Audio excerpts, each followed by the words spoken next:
Welcome to the ministry. I am your host, Pastor Moses Chiluba, on behalf of my wife, on behalf of the technical crew and Camnet family. Once again, I'm privileged to host the former Vice President of the Republic of Zambia, Dr. Neva Sekwila Mumba. Welcome to the program. Thank you so much, Pastor. Thank you so much. How is Madam Mumba, Florence, and the children and your grandchildren? She's doing very, very well. Thank you for asking. And my 5 grandchildren are doing great. The children are doing well. I hope your kids are well. Although they are not kids anymore. No, they are not. I want to ask, have you gone into third generation production? Third generation. Great grandchildren? Not yet, no, we are not there yet. We are not there. And don't be in a hurry to get there. Yeah, but everything is moving so fast, you never know, Before you know it, you are already there. We are grateful, and it's wonderful. Dr. Mumba, last time we had, we didn't have enough time to talk about issues. Right. But dear Camnet TV viewers, those who do not know who Dr. Nevas Mumba is, in case you just flew into Zambia or you sneaked in through Maeva or whatever place. And this is our former Vice President, Dr. Neva Sekwila Mumba, and is also the President of Victory Bible Churches throughout Zambia. How many churches have you got in Zambia? 52. 52 churches, yes. Yeah. And apart from you being the president of the Victory Bible Church in Zambia, he is also the president of the MMD party, which is the party that took over from President Kenneth Kaunda. Right. Yeah. I want to ask, you celebrated your, is it 30 years? 30 years. This world, amazing. 30 years. Yeah. How has it been? How is it now that you are doing your 30 years of experience in politics? Well, not for me. You mean we're celebrating 30 years? As a party? Yes. Basically, we dubbed it 30 years of democracy, multipartism. That is the time when the multi-party democracy was reintroduced in the country. And that was in 1990 when the movement of MMD began at Garden House. So this year marks exactly 30 years since that happened. And we took time to celebrate and ask ourselves some real pertinent questions. Some of them, of course, were, have we really harvested the dream of true multi-party democracy? Has the democracy in the past 30 years shown any maturity? Are we any better in terms of freedoms that come with the democracy? I think the one who really put it well is one of the founding members who spoke during that time, Honorable Akashamba Twambikusta Lewanika. He asked a question. First of all, he said, we all need to apologize to Dr. Kenneth Kaunda because he told us when we called him all those names as being a dictator, one-party state, and we're now pushing for the multi-party democracy. And he says, as young people, we're very vibrant and very offensive to Kenneth Kaunda. And he told them, he says, that young people, you can be excited about this phenomenon, but you must know that you must have the courage and responsibility and the character to sustain what you're asking for. I do not think you succeed, with this thing that you're pushing at this level. He said we laughed him off until he gave us the authority, or rather by repealing Article number 4, that we now had a multi-party system of government. When we presented Honorable Akashamba Twambikusta Lewanika with the trophy as a champion of democracy, we honored about 8 people. He was one of those. When we gave him that, he said to me, Mr. President, I don't even know whether I'm a champion or we are champions, because a champion is the one who gets in the ring and knocks down the other and wins. He says the democracy that we fought for is not here. We have not achieved what we thought we would achieve. We wanted the Zambian people to be free to express themselves. We wanted Zambian people to belong to the party of their choice and still maintain their rights and their privileges. He said, but the current democracy we have in the Zambian, in our country today, in no way represents what we thought we were going to have. Some people are freer than the others, and other people are constantly being denied of their rights and the power to express themselves. But I think that we have a long way to go in exercising our freedoms as a country. I'm afraid, as president of MMD, I'm sitting here saying that I think we have failed the Zambian people to give them the democracy they fought for. As a nation. Please get into some details. We have time. Yeah. Your definition of democracy, when you say we have failed as the Zambian people, are you saying that there is no democracy? Well, it is, but democracy is like anything. You can abuse anything. And I think that we have deliberately misunderstood what democracy is. I'll give you an example. The reason you fight for freedoms is so that when you have to express that freedom, nobody should stand in your way, as long as you're not standing on anybody else's freedom. But the democracy of our country has been reduced to partisan personal interests, where if you don't belong to my group, I'm not going to give you the freedoms. For instance, I'll give you one example. When I came back from Canada and started to run for the presidency of MMD, for some reason, President Sata decided that he was not going to extend democracy to me and my team. And he made it a point that he instructed the police that Nevers Mumba should not be allowed to hold any meeting. And wherever I went, I was being arrested. Just to address a rally. He was addressing rallies. When we were in government, he was addressing rallies. When we started to be in the opposition, we were not being allowed to express ourselves. The other example I'll give you is if today there's something happening, like we're distributing goods in Kalikiriki, as Zambia shall be saved. Because Nevers Mumba is there as so-called political opponent. Camnet will come and they'll cover me, and they have done that. But ZNBC will not come. ZNBC will not call me the way you have called me to interview me, because according to them, I am an opposition member. I do not deserve the right to be heard on a national television. So without you private stations, we would not even be heard. So in other words, what Mbikustele Wanika was saying was that this is not the freedom or democracy we fought for. So it's a democracy that works for the privileged few, but it does not work for the greater good of all Zambians. And we must deal with this. We must deal with this, because if we don't deal with it, another government will come and repeat the same thing. And when people are restricted from expressing themselves, innovation is compromised in that particular country. People don't innovate. People don't become creative because they are always curtailed. They always are, moved away from the main light because they think that they are more Zambian than you are. So to that extent, we have not done well in the democracy that we thought we were going to bring for ourselves. So let me ask you this, Dr. Mumba.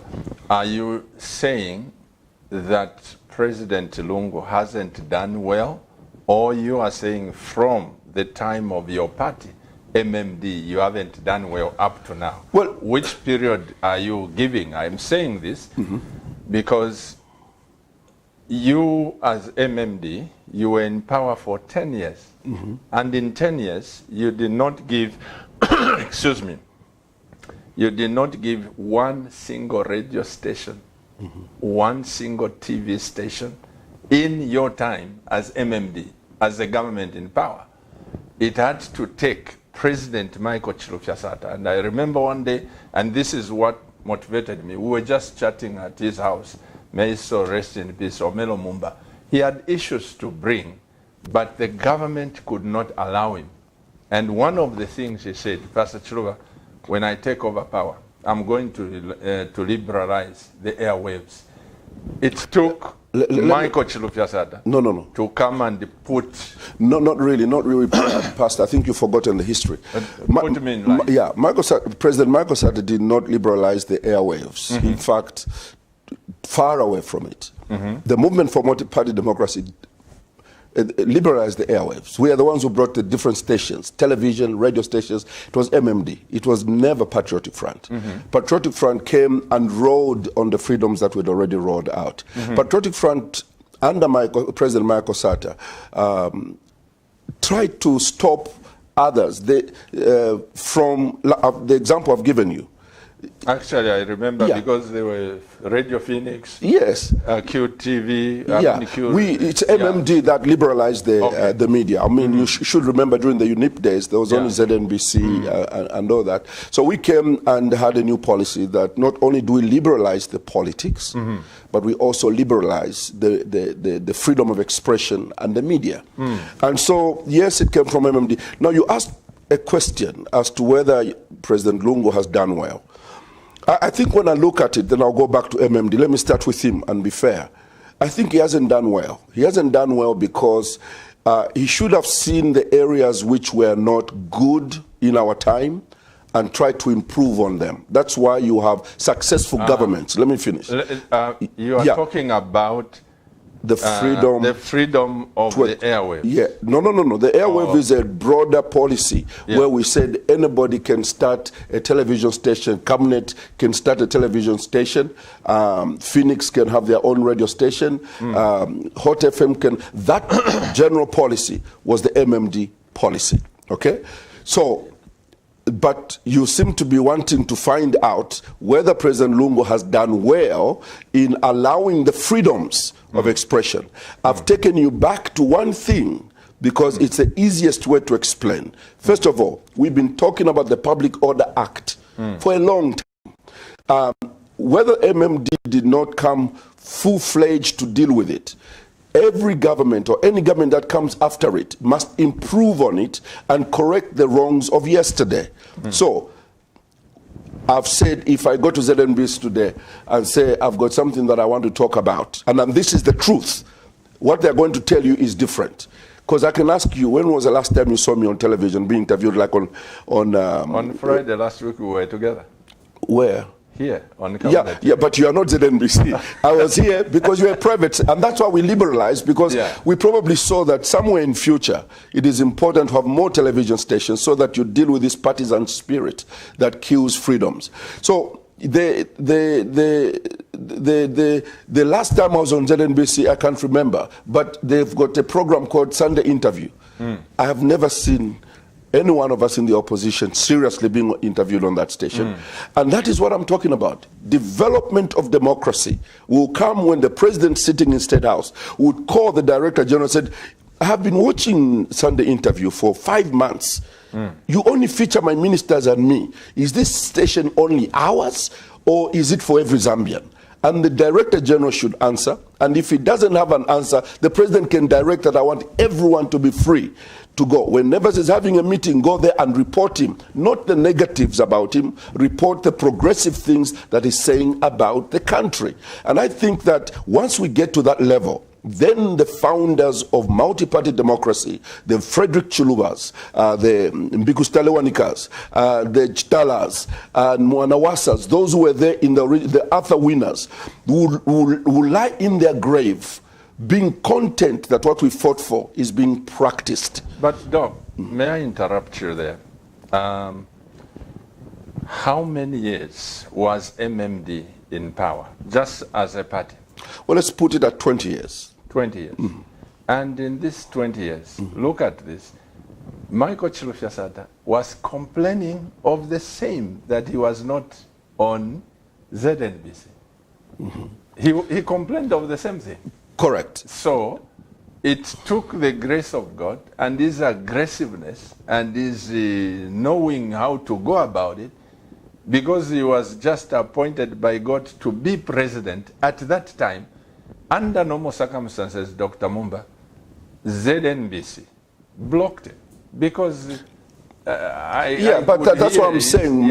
Becoming president myself, anything that was retrogressive and archaic in the last administration, it's my responsibility to create an atmosphere where the people running that institution like ZNBC can have the liberty to get news like you do. You get it from everywhere. You get it from government, you get it from us opposition, you get it from the people on the streets.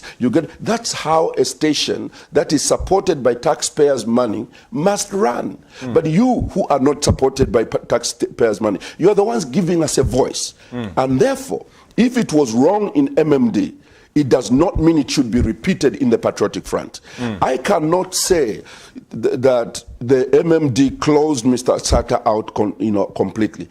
Mr. Michael Sata, for instance, he had rallies in this country unfettered, although there was the Public Order Act. President Michael Sata would lose the election this year, today. Next week he's in Mongo having a rally. Even outside the campaign time, nobody stopped him. I can't do that now. Outside the campaign period, you go to the police and say, I want to have a meeting with our people. I'm talking about outside the COVID period. Now, let's not use the COVID now. But outside the COVID period, they will not give you because you're opposition. And if you try to do that, they will arrest you. I went, you know my story, Pastor Chiluba. I went to ZNBC in 2016, in September, to go and check on an article that a news item that they had read that I had questions over because I didn't think it was accurate. So I wanted to find out where they got that story from.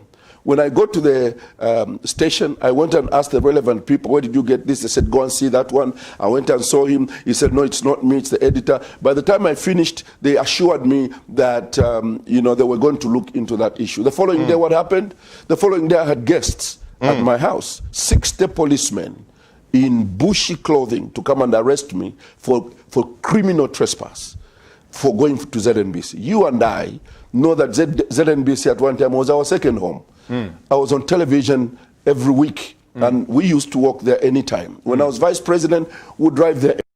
Now they say it was criminal trespass for me to go to ZNBC. The reason we were going there because you had a program, I had a program. Exactly. And as vice president, that was your house. But it's not, but it's a public place. You can go tomorrow to ZNBC. Nobody can stop you. You can go to the Ministry of Finance tomorrow. Nobody should stop you. You can go to Cabinet Office tomorrow. Nobody should stop you as long as you got business there. So the issue that I'm trying to bring across is that using the institutions of government or using the systems of government to oppress others takes away the liberties and the freedoms. So the only reason I've used ZNBC is because it's the easiest example that I can give. Michael Sata might have been, President Michael Sata could have been restricted on ZNBC, but he was not restricted from having public meetings. That's why he became president, because Zambians could hear him. He abandoned ZNBC because he thought these people are wasting my time, so he went straight to the people. Now, I can't go on ZNBC. I can't even go straight to the people. And I know some of the people in PF who are listening, they're saying, no, Dr. Mumba, that's not true. You can go to any people. As long as you're inside, you don't see what we go through. You don't deal with the police in the manner that we deal with them. You don't get the tear gas that they give to us. A former vice president tear gassing him, a pastor tear gassing him. For what purpose? Just because they don't want you to have those meetings. We need to change this. Not only now under PF, but even when we take over as government, we must deal with these matters in order to mature our democracy. Thank you for that narration. Can I give the other side? You look at it also, Sure. Where credit is due. I speak this because me as a pastor, as you know, that muchivemba tulanda ati nshishinshikiranga naanda ati ndekutuloluma ndapose eribwe. No, I'm just saying that is me. I don't pull back my punches. I tell it as it is, preaching and whatever. Now, would you also thank God that we have President Lungu, a lawyer, that since I started broadcasting here, and right now you are here, you appreciate that if there was no democracy, the private medias like Cabinet TV, the time you are leaving this, we could find the same people in bush clothing and waiting for you and questioning me, Pastor Chiluba, why did you bring Dr. Mumba on the set? But because there is respect for the rule of law and also for the respect for the press. This is why when you come at Cabinet, we cover, as you said, everyone. We don't take sides. We just give facts there. Want you... Pastor Chiluba, no. Let's not accept the status quo. We are a better people. We can do better than this.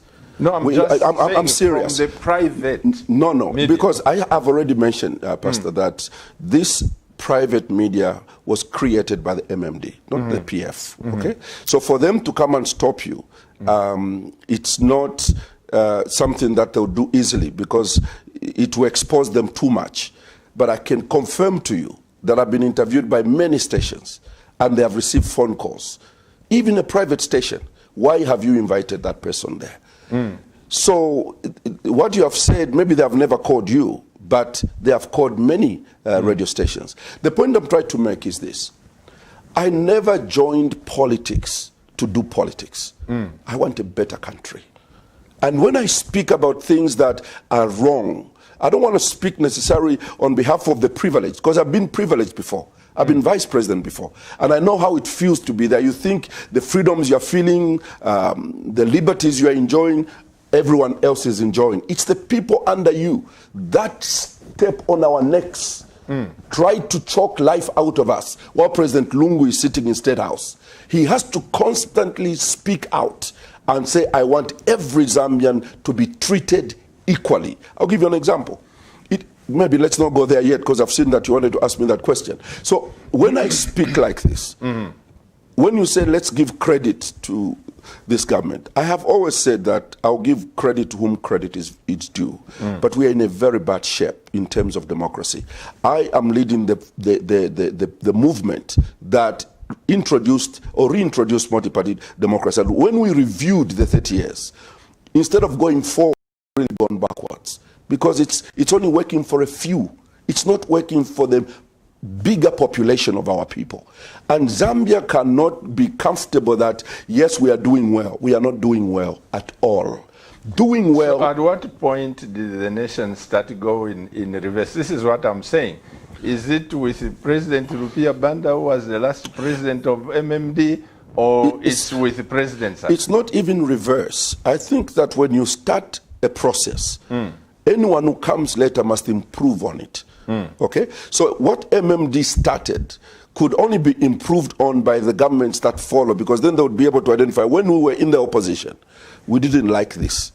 So let's deal with this so that the next generation or the next leadership does not have to fix this problem. Let's fix it. So I'm saying, when you say, when did we go back? I don't think there was a going back. I think there's been a growing into democracy. No, I'm talking about where you said we expected to be going forward, but we have gone backwards. We are going backwards because now we are doing the same things that you are talking about of not being allowed. Two things. Let me just simplify it. During President Sata's days as opposition, he could complain, and I'm not here as an advocate to protect MMD. I wasn't even president of MMD. There were many things you and I challenged MMD about on television from our pulpits. You remember the fights I had with President Chiluba through the media, because I disagreed with a number of things that MMD was doing. So I'm not here as somebody who says everything MMD did was right. What I'm saying is that we were growing into democracy. And President Marco Sata should have looked at what he went through and the pain he went through in order to get his voice heard and work on it to allow other opposition leaders not to go through the same problems he was going through. That's what I'm teaching. I'm teaching on improving our serve so that Zambia years down the road becomes better than it was in 1990.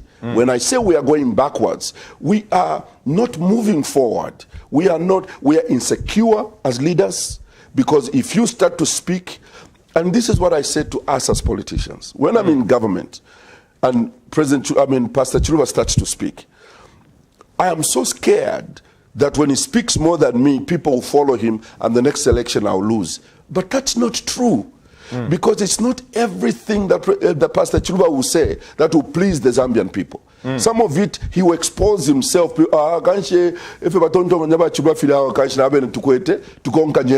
don't know that, but they try to protect their positions by quietening all other voices except their voice. And I think this is the problem of Africa. This is why Africa is not developing. This is why we are poor.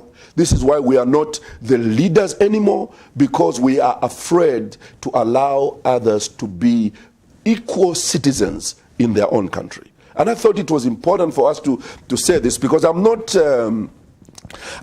trying to belittle any effort by this government. All I'm saying to this government, let's not be complacent to think that we are doing well when others cannot even speak on small platforms like the ZNBC. It's not that ZNBC has got a big viewership. No, even Camnet probably might have a better viewership than ZNBC. But just to feel that you are interviewed by a station that is sponsored by the taxpayers' money, even if they only reach 50 people, you feel like you're also a Zambian. And this is the growth and development of democracy that the MMD would like to see as the authors of the reintroduction of multi-party democracy. And I think that we've learnt our lessons, and God giving us another opportunity will make sure that the mistakes we made yesterday are not repeated.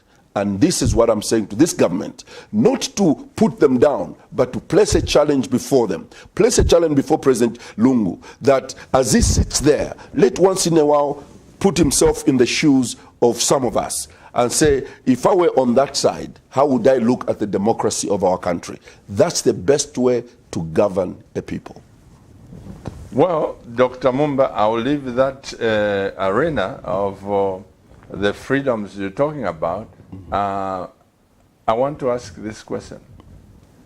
Why is it then that Africa does not produce leaders? I'm not just talking about presidents. Yes.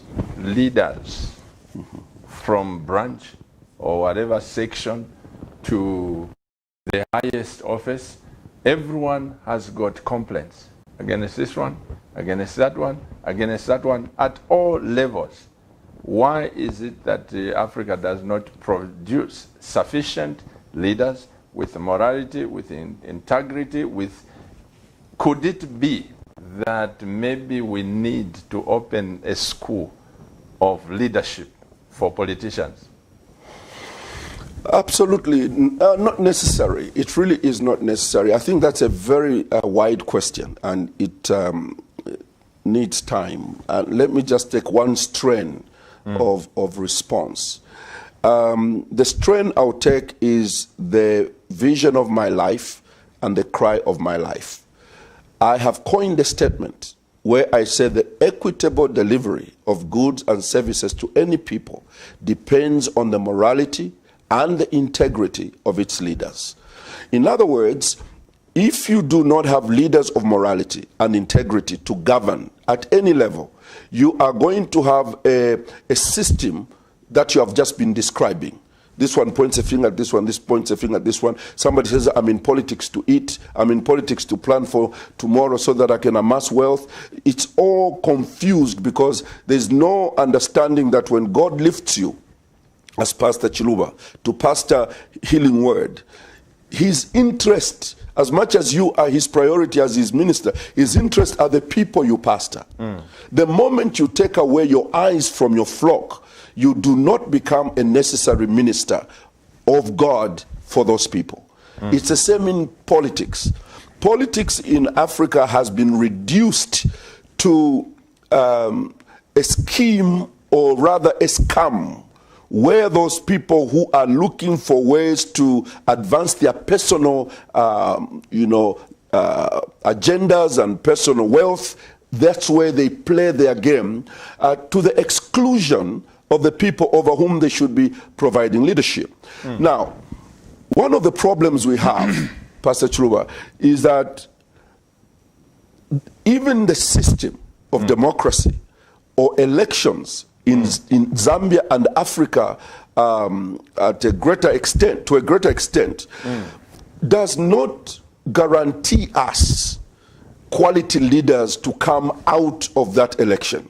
The elections in Africa have been going down in terms of quality of leaders that the current democracy produces, and the quality of leaders that have become a result of these elections has been falling over the years. Those who are moral, those who have integrity, are finding it now very difficult to ascend the ladder of leadership because the whole system mostly is crooked. So Zambia and Africans as a whole must start to interrogate. They must start to ask themselves the question, this system of elections that we are using, is it giving us the type of leaders that we need? And if it's not, fix it. I'll give you an example. You have an election in Zambia, you have an election wherever you're going to be, and people are hungry, people are angry, and people are poor. And you go to an election, and the same political party that has made them hungry, angry, poor, and broke is voted back into power. So how do you explain this confusion? You can only say if the people that are voting for the same government, they are hungry, they are angry, they are broke financially, and yet they vote for that political party, then the system is broke, as the Americans will call it. The system is broken because it is not answering the cries of the poor. It's not giving the poor the answer they want, because they continue to find themselves voting in a way, or their vote being manipulated and being given leaders not of their choice. So I think that we're at a place where we need to start to ask questions. Yes, we have democracy, but the reason it works in the United States of America is because the people in America, in all the states, most of them average, they are informed people. They watch television, they're on the internet, and now there's the convention for the Democrats has just finished now. Joe Biden has accepted the nomination as presidential for the Democrats, but you could see that they could not manipulate the people. They had to tell the people what they want to do for them, and intelligently people make up their minds based on what that presidential candidate has said. We don't have that here. A presidential candidate in this country, especially if you're in power, you don't even have to say anything. You can still go and win the election by using manipulation. It's that manipulation that keeps Africa unstable. It keeps Africa insecure because people work so hard to elect leaders of their own choice, but they don't get them. So at some point they start to say, you know, this thing is not working. What else do we need to do to be heard, to have a government that fears the people that they govern? When they speak, the government must fear to say the people are not happy. That is at government level, and that is at national level. May I draw the example with your permission? Debating who between you and Mutati. As a party, you had those wrangles. You are the genuinely elected president, and you went through the courts. That is just at the party level, not national level. Right. But you had those wrangles. Who was manipulating who? You see, this is the beauty of democracy. Democracy is built on certain pillars. Pillars of governance, the law, the legislature, and all that. And these play as checks and balances. When I was violated, when our party was violated by some of our colleagues and wanted to do what was totally unconstitutional, I had an option as president of MMD to mobilize the youth, find money for them, and say, go and beat up those people that are with Mr. Mutati for interfering with my time in office. And other political parties solve it that way. You and I come from a different background. We are pastors. I'm a politician, but my roots and my basis and my moral fiber is that of a child of God. So I said, we are not going to slap not even one of them. Let's use the institutions of government that have been set up by the people. We took the case to court and said, the courts, please help us. My colleague here thinks that he's the president of MMD, and this is how he got the power. Can you please verify through our constitution, the Republican constitution, and tell us the truth? Since this is your area of expertise. 3 years, it took us 3 years. I had to be patient. I had to stay there with a pen in my chest, but wait for justice. At the end of the day, the judges said, my colleague, Mr. Mutati, and his people were totally wrong and out of order to interfere with the movement for multi-party democracy in the manner they did. So we do have institutions of government that if we use them properly, they can quieten down some of the conflicts that we have. Unfortunately, we have now come to a place where if people are in government or connected to government, they don't even care about court rulings, court judgments. They just tell them we're in power, just tell them we don't care about that court judgment, we'll still go and do what we want to do. But that's not the discussion for today. I'm answering your question to say that, yes, we had those differences, but the best way to solve those differences is to place them in the competent hands of those that are charged with a responsibility to deal with those matters. In this case, it was the courts, and they adjudicated on that matter. Dr. Mumba, let's move from politics, because I know for sure that you, as an individual, you are my friend, you are my age mate, though you are just 3 months older than me. You didn't have to say that, it's just that you are conceding. You're conceding. Let's leave that aside. Yes, yes. I have seen the passion you have had for years, the cry and everything. And let me remind the people of Zambia, when you decided to go into politics, and people misunderstood you. I was in America. And when I came back, I was just told that you have gone. Of course, I read about that. I was just told that your friend has abandoned the pulpit. But prior to that, you and I would talk about this. And but when I came back, because you had been sharing your heart, and the Bible says, where there is no vision, people perish. Yes, yes. I know that you carried the Bible this side and the Constitution of Zambia when you were moving in your briefcase. It's just that in the pulpit, Mwale Bible. That's right. But Constitution, yes, yes. But the point is this. When I said to President Chiluba, I asked him a question, Mr. President, if God asked you a question, where is your brother Nevas? What will you say? He gave me his word. I've told this story. I jumped on a bus. I didn't have a car at the time. I came to Kitwe. And I asked you. And I was ready to call President Chiluba, you remember? But the reason why I understood, it's because you had been sharing your thoughts prior. Yes. But as it is, when a preacher comes on the scene and says, I'm standing, it's like heaven and I mufutatira, that kind of thing. But when there was that misunderstanding, I wanted to hear your thought and hear President Chiluba. My role there was you and him, because you were born again and you are his pastor. I just wanted that reconciliation. These other things, they are for this world. Now, you have the passion. You have, because you've been dealing with the people. As a pastor, you go into politics, you are going there again to just scale it up, to deal with the people. Now, there's so much poverty across Africa, even in America, by the way. There's a lot of poverty. My wife and I stayed in New York at some place where people from morning to evening, they just live on drugs and would watch from our 8th floor building. The point is, what we do to reduce poverty in Zambia, given a chance as president? Because politics this side, what will you do?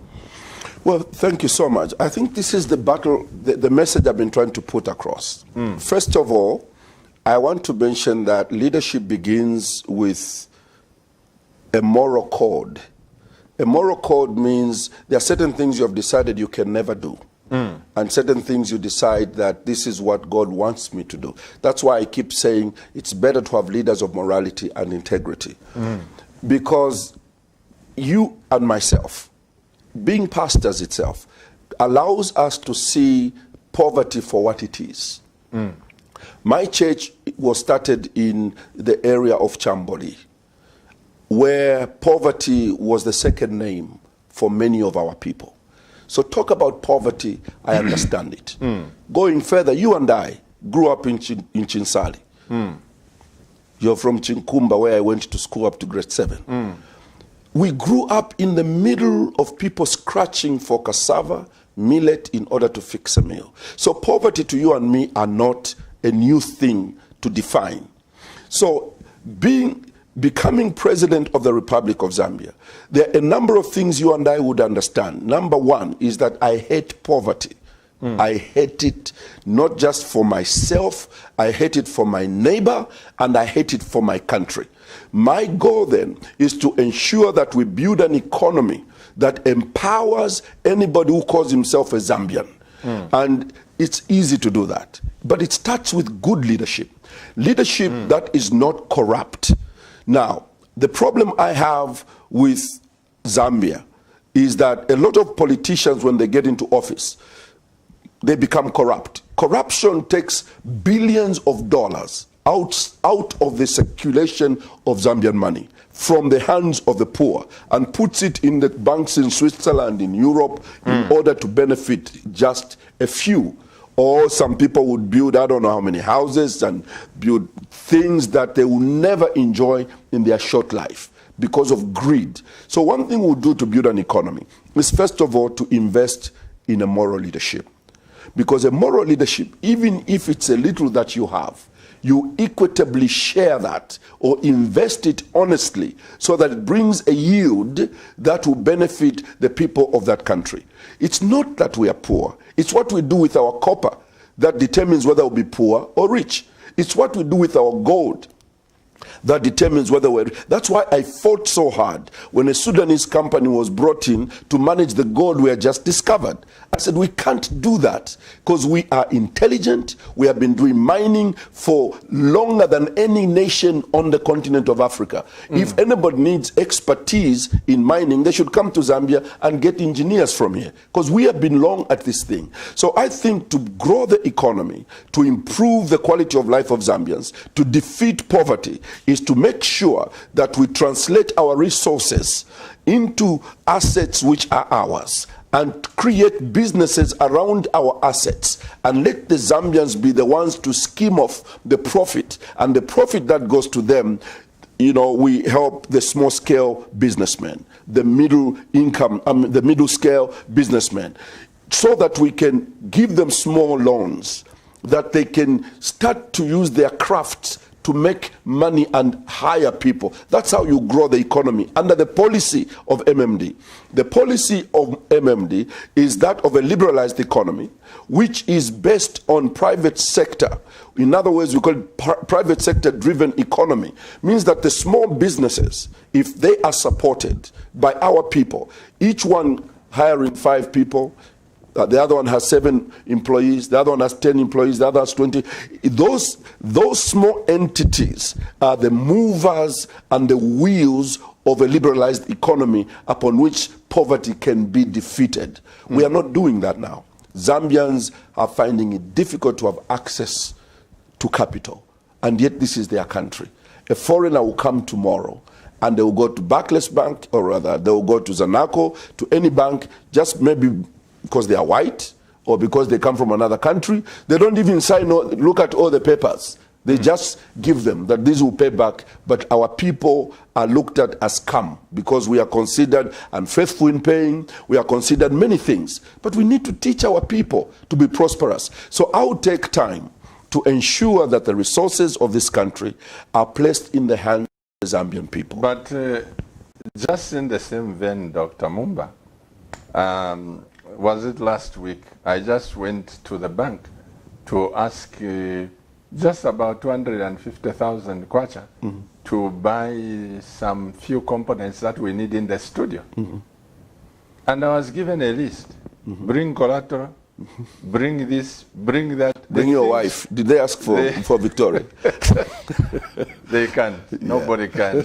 They have all sorts of lists that they've put. Bring that. And I looked at them for just 250,000 kwacha. Yes. You're asking for this? Yes. So now, the problem also is with you, politicians. Because when you are in the office, you can just walk in there as vice president, you'll be given land, you'll be given loan, without collateral, without what? And you think that's how it is for every Zambian. Well, that's exactly what I was saying a few minutes ago when you asked me the other question about freedom of expression. I said, as long as President Lungu is sitting in State House, he thinks the way he's treated is the way we are treated. So sometimes you need to leave, like Kenneth Kaunda used to do, leave State House. The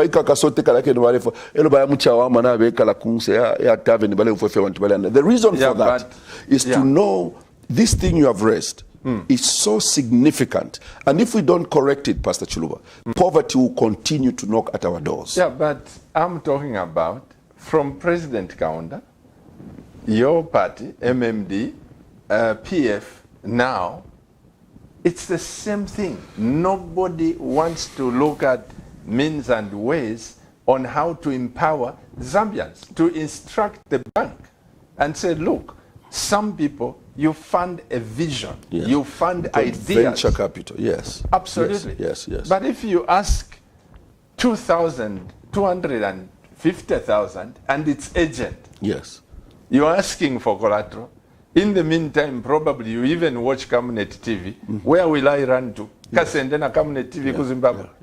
It's a spirit and attitude of the government. But you have asked a very important question that in every successful government that has happened. I want to answer that before I come to this. First of all, I want the Zambian government and all governments on the African continent to be very careful. Things are changing.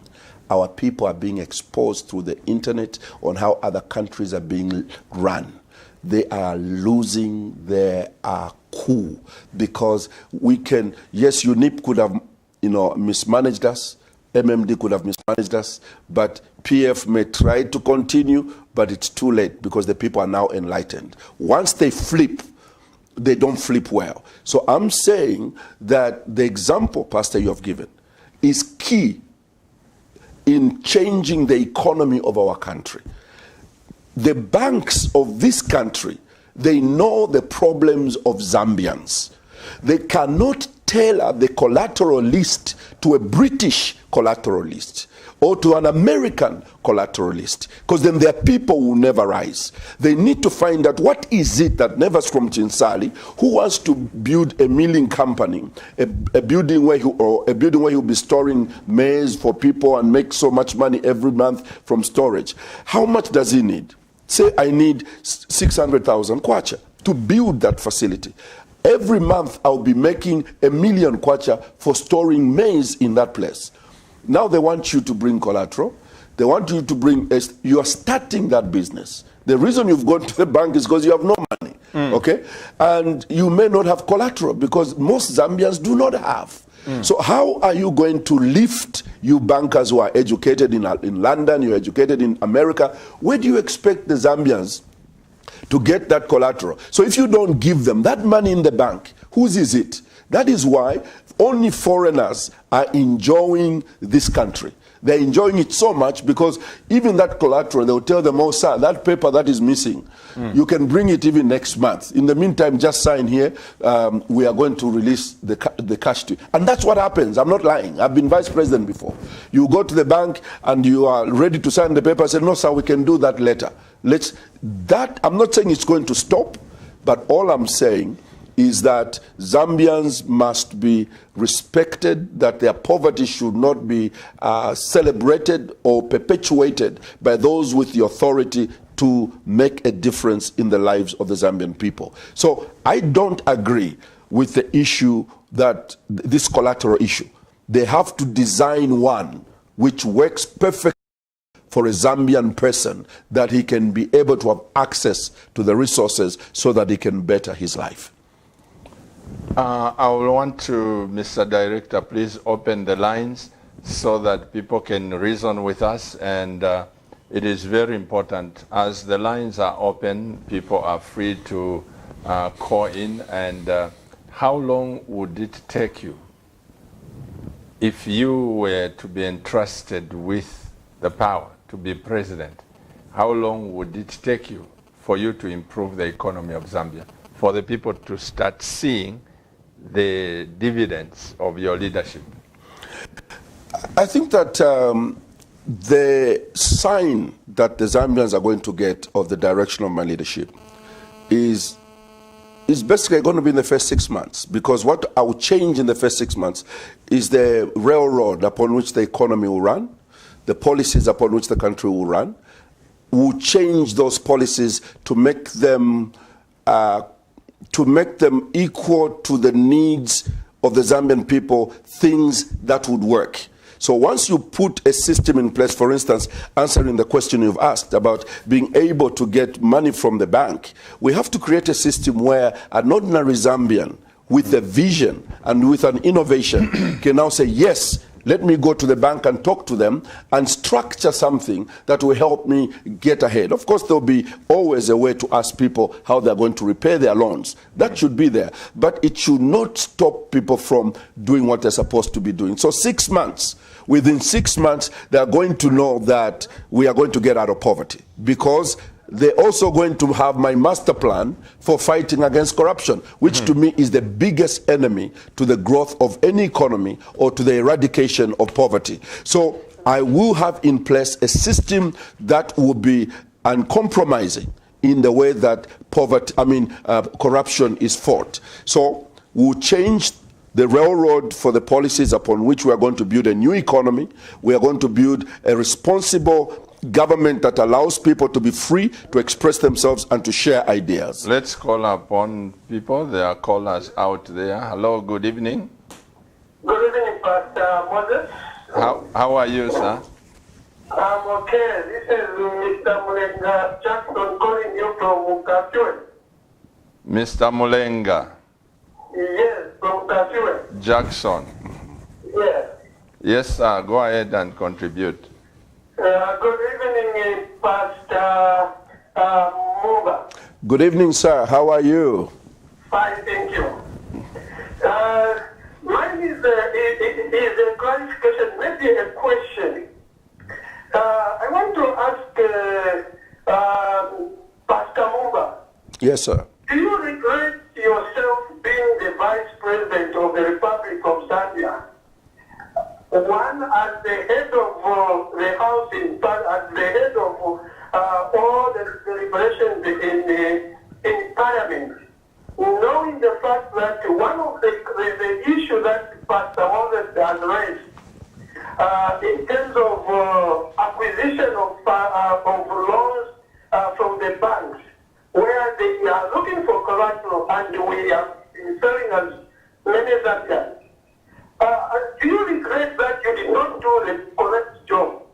And if you do regret, what assurance are you going to give to the Zambian people whom you want to vote for you? Because I can conclude to say, Pastor, you left a very good job. We're calling from God, and now you have become Chipante, because from the deliberation I can see that you are regretting. Because you are able to get money, first of all, when you are vice president, in the shortest possible time you are given. But now you are crying. Does it mean that, Pastor, you regret, and if you regret, can you say sorry to the Zambian people? Because you did not do the job. So that maybe some can actually, instead of you maybe even blaming the government, we can say, you contributed. I rest my case. Good evening. I don't know, let him not go, because before you go, because let me just say something before you hang. You know, this is Camnet TV. Words like Chipante Pante, when you are contributing, get to the point without demeaning my guest or without bringing in words that would imply that you are not for what somebody is.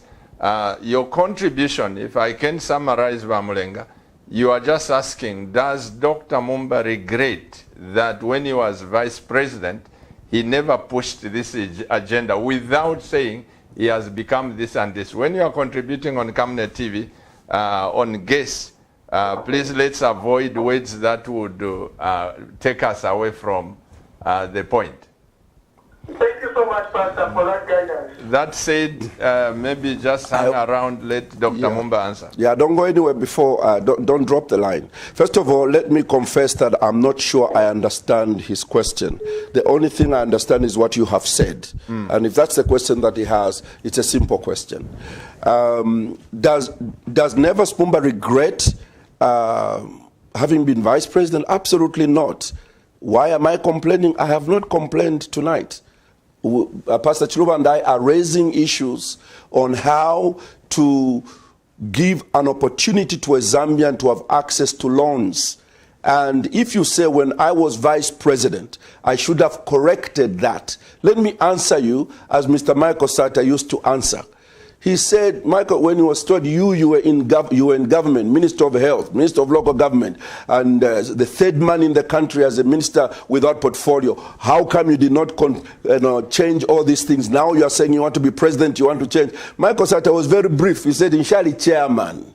Inengana wa chairman. Elonkala pangama decisions ayo. When you are not a chairman, you are not a chairman. You are one of the people in cabinet. A committee member. So the statement you have made, I wish you were a little bit more progressive to find an answer, but by saying pante pante and you don't regret, let me be honest with you.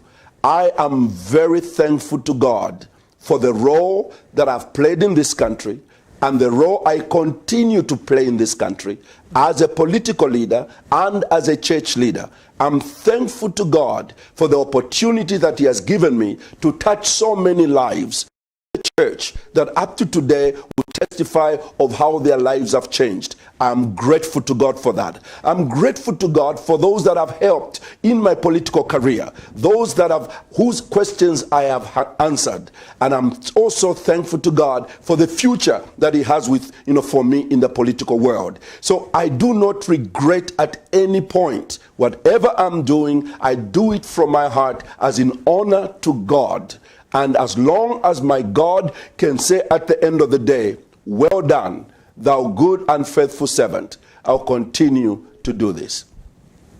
Thank you so much, and we are so grateful to the Lord.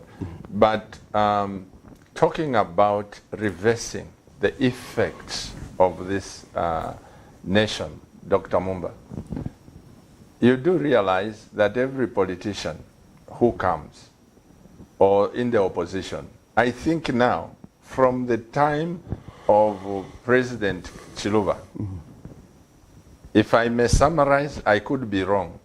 They'd never go beyond 4 issues in this country. Number 1 issue is poverty. No, in this nation, there is poverty. Number 2 issue, it is unemployment. No, there is no employment. Youths, people go to university, they come back, there are no jobs. So those jobs, even President Chiluba, may so rest in peace, he came, he liberalized the economy, he did everything with the effort that Zambians should have something to do for their own. After President Chiluba's tenure of office, people still complained against jobs. The third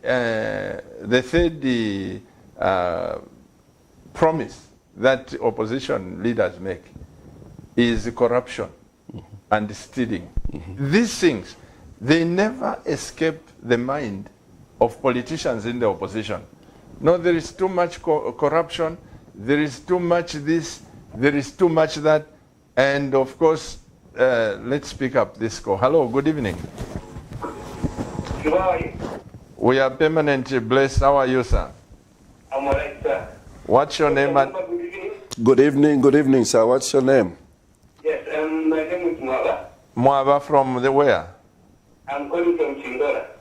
Please go ahead and contribute. Yes, sir. Personally, I would like to thank the MMD government. Yes, what they did for this country. If you look at the issue of the banks and loans, I think the MMD government assisted us a lot. A lot of us got some loans and bought some important items, which you can look at them even today. But the TF government is a very, very down government. I'm a supporter of PF, but frankly speaking, you can't compare it with the MMD. MMD, they assisted us a lot. Dr. Mumba, you worked. Thank you very much. Thank you. Thank you very much. So this is, yeah. Yeah, go ahead. So the fourth idea that people bring everywhere is the prices, either meal or fuel. So you find that these four, wherever there are rallies, they campaign on those premises. May I say this? May their souls rest in peace. I've told this story.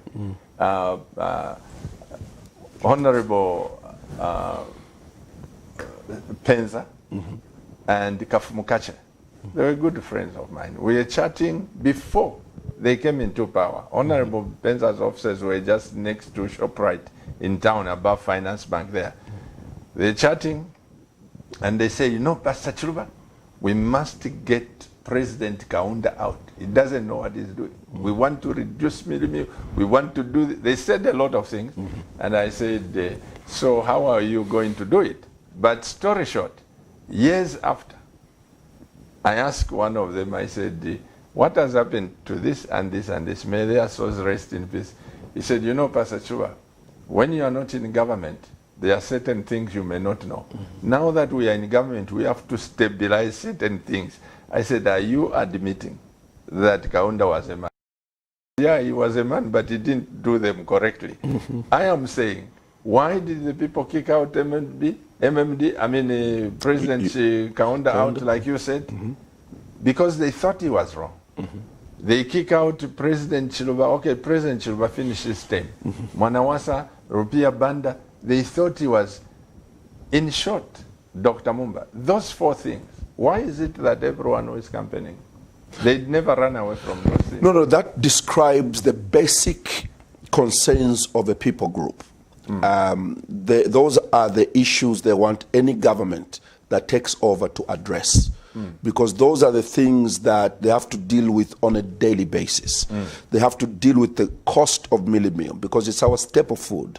So any political leader who comes must invest in the production of this commodity and ensuring that it fuels the market with it so that the pricing remains low for people to consume. If you play with meal, you can't last in a Zambian context because that's the livelihood of Zambians.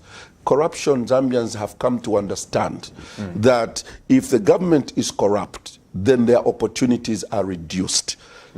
And they are not going to have medicine in the hospitals. They are not going to have desks in the schools for their children.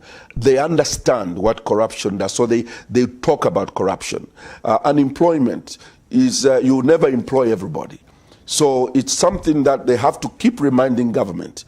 Create more jobs so that these certificates you are giving us at the colleges and universities, we can use them properly. What's the point of going to school, have a degree, and you can't find a job anywhere? So create an atmosphere within the country that will make us, if we can't get employed by someone, give us the money that we need so that we can start our own businesses and employ other people. So this doesn't go away because they want government to focus on those issues. So those things you have raised, and you've raised very good points, they will always be there. And anyone who wants to run government must focus on solving those four problems. In fact, when people talk about four, they are helping you as a government. They are saying, listen, deal with these four. Once you deal with this for tulei kutana tukwate nchito tamuli corrupt, then we can talk about development, going to the moon, going to Mars, and all those things that our friends are doing that we cannot even think about because you are stealing our money through corruption. So this is why these things come all the time. It's because they mark the basics of what every Zambian wants to experience. Why is it, Doc, again? You know, when Jesus corrected us as a church, he would start by admonishing us. You are very strong. You are this. You are this. In the book of Revelation, I know you are strong. I know you have withstood those who call themselves prophets. Then he comes down to the fact that, however, you are weak in this. You are weak in this. You see the leadership of Christ. He would talk about your strength and everything you have done better. But you know the challenge we have in this studio? It's because it's a pastor interviewing another pastor. So now this pastor will give you another scripture of Jesus' style. Now, what you have brought about in Revelation, sir, is he is addressing the church, okay? The church what I'm saying. If I make my point, then then you understand. And I agree, and that's been my style of politics. You know, I want to make sure that I commend where this government is doing the right thing, but I also be strong on things where they're going wrong. But whenever Jesus spoke to authorities, the governments of his day, he called them names that I wouldn't even call them. Because he realized these people were using the authority they had to abuse the people they led. He called them whitewashed tombs. He called them hypocrites. He called them everything. Even when he was being judged before his crucifixion, in the hall, instead of him, he shook his finger when they were exercising the authority. You know, I have power to release you, or to be said, you have no power to do any of that unless the power that is given to you by my Father. He was not kind with them because he knew the arrogance of power. So I think that when you see the way Michael Sata was, President Michael Sata was, President Michael Sata was to other people a villain. He never did what you're saying about Revelation. In fact, he made it the opposite. He calls Levi Mwanawasa names that we should not call each other. He calls this one names we should not call each other. He frustrates you, but he gets you to work so that you perform. And that's what opposition is. It frustrates you so that you can sit down and say, okay, how can I fix this so that this guy will have nothing to say tomorrow? Opposition is not meant to anger you. It's meant to challenge you to become better. But a lot of us cannot handle being criticized. And we should be able to get criticized. So opposition means, even if my suit, like your nice suit, it's looking good on you, by the way. Thank you, sir. If it's as nice as it is, to be opposition, you still have to find a way to make the suit bad. Absolutely not. That's why you won't hear never talking about a suit of someone or the jacket of a president, because that has nothing to do with improving the quality of life of the Zambian people. As a pastor, may I push you against the wall? What 4 things or what 3 things do you think PF government has done well? You speak now as a former vice president. You've been in government. You've been there now as a pastor also, and aspiring president. Would you just point at 1, 2, 3 and say, at least here they've done well? Because I know if I call other people, they will still say nothing. Pastor Chiluba, I think you are being very unfair. You know, no, we are not even supposed to greet in the COVID era. You know, you are being very unfair because that question belongs to the PF. Okay, they should. But I wanted you to ask me what did we do in MMD that we thought we did. I would be able to answer. But to ask me on another person's performance, the good things they have done, because maybe in their hearts the intention is good, but what we are seeing is making our people poorer and poorer, and the country getting worse. So sometimes you're even scared when they reduce the milli meal from 180 to 125 to say well done, because you don't know what else No, they're going to do. So I don't. No. I'm not the one to answer that question. Let me put it that way. Say this. Yeah. For me, you know my preaching. Even now, when the government is wrong, I come out. When they are right, I come out. I think you've known me from the time of Kaunda, you and I. No preacher was preaching in Kaunda time.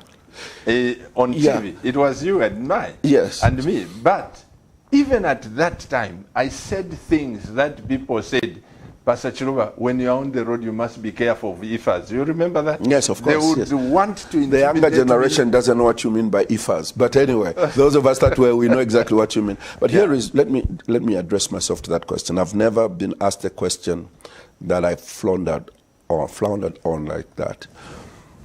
I have a concern for this country. Almost all the economic indicators, as we left them as MMD, have backslidden. All of them. So it becomes very difficult to praise, because the moment you praise, PF might start to think that what they have done is what Zambians are looking for.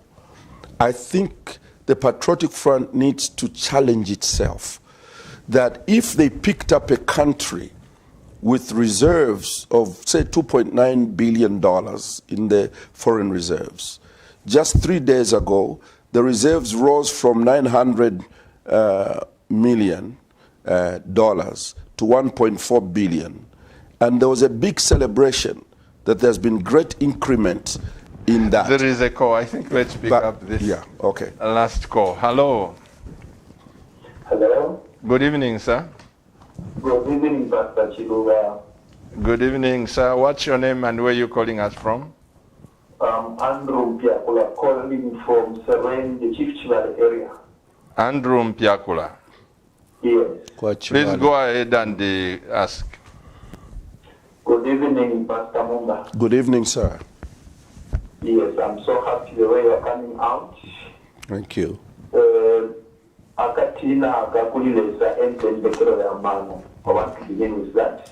And I know if we can have people like you in State House, Zambia can improve. And it's a pity that most Zambians, they vote for handouts, they don't vote for people. So I don't know what we are supposed to do so that people can begin seeing the quality in those leaders that we want to elect. And then they go for quality. That is the first thing. I don't know what you think as a leader, because you've seen us doing the wrong thing. All the time, 2021 is coming. Instead of electing people like Nevers Mumba to go to State House, we'll start electing for handouts, because the PF will bring handouts. They will bring middle meal, they will bring money, they will bring bicycles, they prepare a lot of things. They will also bring intimidation. And then instead of voting for genuine people, Zambians will vote for wrong people back into State House. Tell us what we are supposed to do. Tell us what you think should happen so that Zambians can begin to vote accordingly. Then the second question is, Pastor Chiluba was asking you on what you think PF have done well. I want to help you just a bit. PF has done roads. We would say PF has done infrastructure development. But it's a pit, again, when you talk about national development, the way I understand it, national development should begin with agriculture. Like in our case, agriculture should be number one, meaning that the funding, when we are doing the budgeting, a big chunk should go to agriculture. Then next, we have to look at health. Then after health, we look at education. After education, that's when we look at infrastructure development. But it's a pity that our leadership, our current leadership, has gone to number 4 thing. Okay? When we prioritize things in the development of the nation, infrastructure development is at number 4, if I'm not mistaken. But when they go straight to number 4 and start putting all the money, everything in the nation they put at number 4, and then they start developing that. Andrew, may I cut in? Don't go, please. I just want to understand your thoughts. If you have a farm in Senanga or Chinsali and you don't have better roads, how would you transport because the farms are not the ones we are talking about at Lilai York Farm who are just by the road.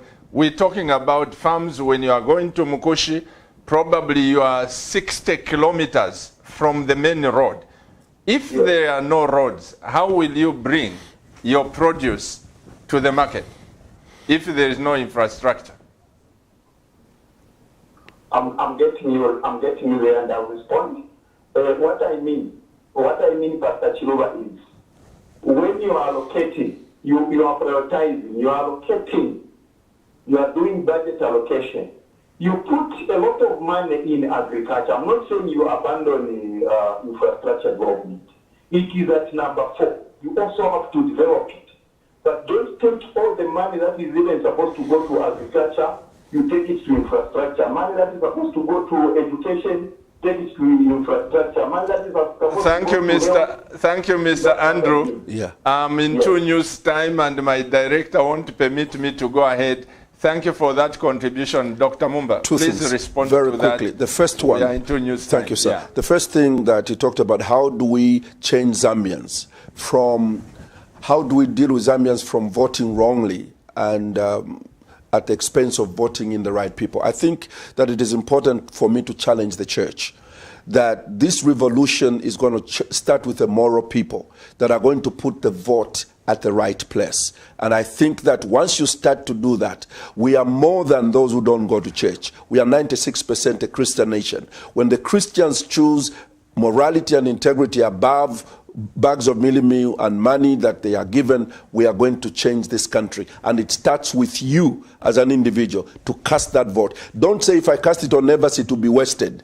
If everyone who thinks it will be wasted votes the right way, then we are going to get the results we are looking for, because it is really that which changes things. 2, the issue that you have raised, and I'm glad that Pastor Chiluba has tried to deal with this in a little way. And I agree with both of you. I think that you need both the infrastructure, but you also need the agriculture and the food security.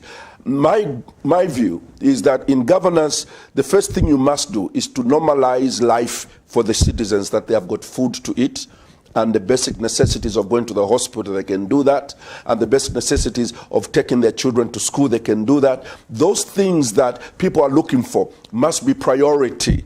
Because I remember, not that I agreed with everything President Sata said, but some of the things he said, the way he said them was very dramatic. But when you think about it, it made sense. For instance, when we as MMD were busy building infrastructure, we started, most of the infrastructure being done by PF now, were designed by the MMD. And they have continued to build this infrastructure. But Master, we lost elections in places where we had just put new roads. And one of them asked them, Mr.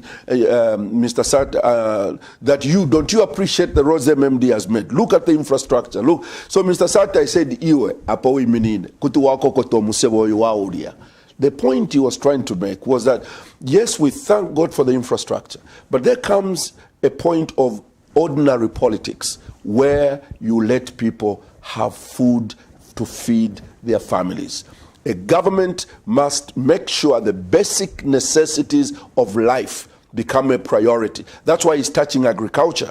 And you challenged him and said, how do you move your goods? But the point that between the 2 thoughts that you have shared, food must be available, and it comes through agriculture. And out of agriculture money, the taxes are paid, roads are built, and that's how you build an economy, and that's how you build a nation. I'm so grateful, Dr. Mumba. Why I said that also to Andrew, because when you look at, I remember, I spent most of the time with President Sata, as you know. The road from, people used to come from Chipata, they come to Lusaka, then they go to Northern Province. When he started that Link 8000, He said he was going to cut the distance. Now from Chipata, you don't have to come this way. You can go that way. You are in 2 northern provinces. You can go. So what he opened up was for the quick movement of the goods and services. Yeah. I think what we need to do, if I was president, it is to balance. Because while you need food, how do you take a critical person 50 kilometers to the hospital on a bumpy road? They can die. So we need to it's just a question of balance and priority. That's why. Well, you have answered it well, because at the end of the day, you cannot just be pointing to the roads when people cannot even feed their families. Even with the good bridges, if people are not eating and their taxes are high and they have no jobs and the midday meal is expensive, don't expect them to praise the bridges, because they will not eat the bridge. Dr. Mumba, I wish you God's blessings. Thank you. And God's speed, that as you move on, may God bless you. And as you play this game of politics, I pray that the world will look, Zambians will look, and say, let's not vote with our stomachs, let's vote with our minds, and also let's vote with our spirit. What is God saying? May God bless you, and may God bless this great nation of Zambia. Thank you so for coming once again. Kamne TV, please keep watching this station, because this station is not just another channel. Bye-bye.